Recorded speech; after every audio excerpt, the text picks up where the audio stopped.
আমরা এখন এমন এক যুগে বাস করছি যেখানে আর্টিফিশিয়াল ইন্টেলিজেন্স বা কৃত্রিম বুদ্ধিমত্তা আমাদের জীবনের প্রতিটা ক্ষেত্রে জড়িয়ে যাচ্ছে। চ্যাটবট থেকে শুরু করে ছবি তৈরি, অফিসিয়াল কাজ সবই হচ্ছে এআই দিয়ে। কিন্তু এই সুবিধার আড়ালে লুকিয়ে আছে কিছু গুরুত্বপূর্ণ বিপদ এবং ক্ষতি। আজ আমি আপনাদের সেই বিষয়ে সতর্ক করতে এসেছি।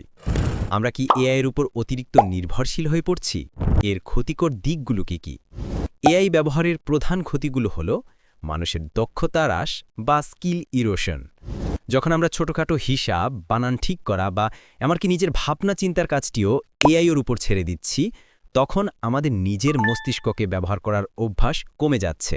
এআই আমাদের আলসি করে দিচ্ছে এবং সমস্যা সমাধানের ক্ষমতা কমিয়ে দিচ্ছে। কর্মসংস্থানে প্রভাব, জব ডিসপ্লেসমেন্ট। এআই অনেক রুটিন কাজ খুব দ্রুত করে ফেলছে।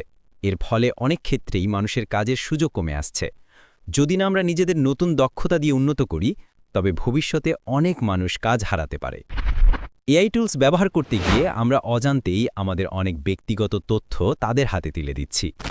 এই ডেটা কখন কিভাবে ব্যবহার